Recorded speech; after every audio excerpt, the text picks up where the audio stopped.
Good morning. It's a sunny day in beautiful Wisconsin, United States of America.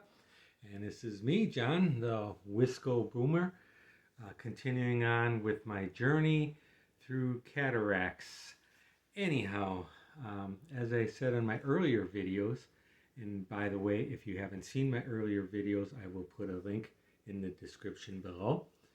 And as I said, according to my earlier videos, um, 2 days ago was my final surgery. They did the last eye, this one right over here, which before the surgery was actually what I would call my good eye, my better eye.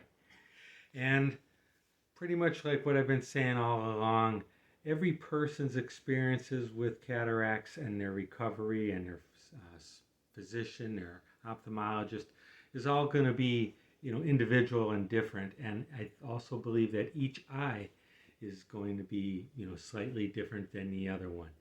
And I'll save a lot of time by not reviewing everything, but I will say this. It proved itself true. This eye, and if you want to know the details of what happened with this eye, please look at the previous videos. This eye was a much different experience than this eye. I'm just going to give you a quick rundown. I won't go through a ton of details, but just for your main takeaway here is you can probably expect in many cases for each eye to be different. The reason why I'm wearing my grandpa glasses right now is just basically because I don't know, I wanted to impress that these type of glasses are really important, especially when you have this bright, sunny Wisconsin day like we're having today. Um, Things do tend to get a little brighter after you've had cataract surgery, but I can take them off and there are no problems. Uh, Things are a little bright though when I look out towards the sun. Since I'm talking to the camera, I won't worry about that right now, and I hope to make good eye contact. Anyhow, I'll start out really briefly with an overview. When I checked into the hospital this time for the surgery, and it was at a hospital or what they call a medical center, but it was considered an outpatient facility, not a place where people spend the night. They checked me into lucky room number 13, which, me not being a superstitious guy, made me wonder if I should be a superstitious guy. Um, then I was in that room and I could hear nurses and things talking about other issues through the walls and stuff. It was a little bit unsettling, to tell you the truth. They said that you would be, um, much more at ease and more confident and all that going into the second surgery for the final eye. However, I think they did a pretty good job on the first eye, and I was hoping that at least this next time they wouldn't screw up my so-called good eye. So basically, all the prep and all that was the same thing as the first surgery, and I will say that um, they told me that I would be much more aware of what's going on. I would probably really understand everything that they were doing and all that. But I did not want that. I really don't want to know what they're doing. Even like when you go to a dentist, I don't want to be thinking about, oh, now he's going to the sharp drill or anything like that. So I told him that. I says, I'm not really interested in knowing what's going on. Just make me feel good. They put me in there. I may or may not have been more aware. I did not have any additional pain, no pain whatsoever, actually. The most painful part of the whole process was getting the IV put in. But the actual surgery was no pain. I could hear my doctor and all the technicians and nurses talking in the backgrounds and stuff. And this time it actually seemed like it only took like 5 minutes. I don't know how long it actually took. I'm going to ballpark it that it probably took somewhere between, let's say, 10 and 20 minutes, but it seemed like 5. They had me out of there. Um, Pretty much drank a cup of tea, had some cookies, got me checked out, and I was on my way within about 2.5 hours of checking in. To my surprise, with the previous eye, like I had mentioned in the other videos, I thought that my eye that they just worked on was like basically legally blind, and all I could see was shadows and bright lights. But with this eye, not so much. Everything seemed to be much brighter. And again, I was very cautious. I didn't want to have my eye get burnt out by the sun, even with my glasses on. So what I did was I pretty much kept my eye closed about half of the time. But it did look like my eye was not necessarily legally blind. It was a little blurry, but it seemed like, wow, this one worked out, at least seemingly worked out better. Summarize it then. Went home, pretty much kept my eye closed half the time, wore my glasses a lot of the time as well, and went to bed feeling very hopeful, hoping that the next morning would not bring me what I would consider legally blindness in my recently operated eye. But when I got up in the morning, finally peeled off the eye shield that they put on your eye and put some drops in, looked around, and to my surprise, my vision seemed to be actually better than what it was before I went for the surgery. Still had a little issues and still do have some issues with things being brighter, but I previously, before the surgery, I basically almost had like double vision or blurred vision, especially looking at signs, a couple 100 feet in the distance and things. But that was all gone. And I don't, like I previously said, I am a photographer, but many of you guys know what I'm talking about just from having smart TVs and what have you. My vision now seems to be pretty much like a HDR vision. Not quite over the top HDR like some people go crazy with their HDR settings, but just slightly sharper contrast, slightly sharper images. I'm looking out my window as I'm talking to you, and I can very clearly see the yards across the street, which I'm estimating are like 300 feet. No problems. I had to go for a follow-up surgery yesterday. Follow-up surgery. For a follow-up on my surgery yesterday. And I was able to drive. I actually, reading license plates, reading all signs, no issues whatsoever.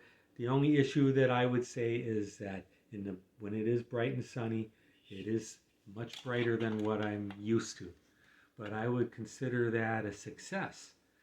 The good news that I had also was they checked out this eye, and it's only the day after, and they told me I had 20/20 vision in that eye, which I'm very happy about. Ironically, this eye, which was done 2 weeks previously, is at 20/25. They told me it still has a little bit of pressure in there. Nothing in the dangerous level or anything, but they thought that once the pressure went down a little bit, it would continue to improve over the next few weeks. My follow-up appointment is not for another month, and if all things go well and continue to go the way they are, I expect to be seeing things, really well. What I wanted to do was follow up on my previous video, because some people that I've talked to dealing with cataract issues and lens choices and what have you had questions about what they can see and what they can't see. And again, I had my vision corrected, focusing mainly on distance vision for driving, for landscape photography, for playing golf. So I opted that I might need to have readers the rest of my life to do close-up work. Now, my cell phone is what I'm recording it on, so I can't use my cell phone as an example. But I'm going back to my magic honey bottle. So I'm going to show you the honey bottle and let you see what the labels look like from there. And now, when I'm holding it 24 inches away, roughly about that far away from my face, without glasses, I can read that it says raw honey, net weight 24 ounces, 1 pound 8 ounces, 680 grams. That's what it looks like. I can't make out most of the rest of it though. It's kind of blurry at 24 inches. The further away, ironically, it seems like it's a little bit clearer. And that's kind of hard to get used to because before all that issues, of course, when you're having trouble seeing something, you put it closer, or at least I'd put it closer. Now if I put things closer than 24 inches, it doesn't really improve much. The backside label, again, let you take a look at that. When I'm holding it at about 24 inches, all I can read is nutrition facts, calories 60, and that's pretty much what my vision is at currently. I do notice though that when watching TV and watching things from across the room, let's say 10, 15 feet, I can see things much clearer than before. One final example here will be the tuna can. We all see these tuna cans, and basically when I'm looking at this, I'm just being upfront with you. I can read that it says Star-Kissed Chunk Light Tuna in water, but I can't read anything else on that label. I can tell there's stuff there. I can see Charlie and all that type of stuff, but that's pretty much the limit. Now, when I pop on some reader glasses, things are really spectacularly clear, even clearer than it was with my prescription glasses. So overall, basically not even 48 hours, 36 hours after the surgery on my final eye here, I am very pleased, keeping my fingers crossed that it continues to go this way, that there's no complications. But for me, choosing the interocular lenses for distance was a good choice. And my fears of having blurry vision, within reasonable distance did not come to pass. I can see things. I can read my watch, although I am using the watch with a bigger face on it right now.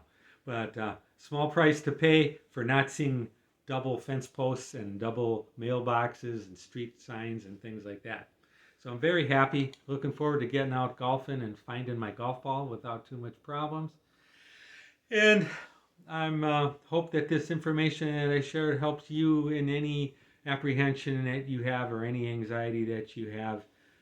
If you have a question, I'm not a doctor. I am not medically trained in any way, but I'm just sharing my own experiences. And if you have a specific question that you think I might be able to have some experience with, feel free to ask it in the comments. I would also ask you, if this video has helped you in any way, shape, or form, that you smash that like button. And also, please considering subscribing to the Wisco Boomer channel. The Wisco Boomer channel is basically a channel not dedicated to surgeries or any of those type of things, but really dedicated to boomer experiences. Like I said previously, we boomers were blessed to be part of one of the most fun generations to ever go across the face of the earth, and there's no reason why the fun can't keep going on. I think my next video is probably going to be on e-biking, and somewhere, let's say a month from now, after I have my final checkup on my eyes, I'm going to report on what the doctor said and everything else. So I hope you have a great day. I hope this video was helpful to you. And again, I'm not out here giving medical advice. I am no way a doctor or even a nurse, but I'm just sharing my own personal experience and hoping that it could help you to relieve some anxieties or questions. So have a great day. It's great to be in the great state of Wisconsin in a sunny spring. Bye-bye. My clicker never clicks off when I try clicking it. That's my third try now. This is supposed to be the humorous part of the video. I might have to edit this. Click! Click! Gotta get a new remote battery. Oh well, I'll do it this way. Bye.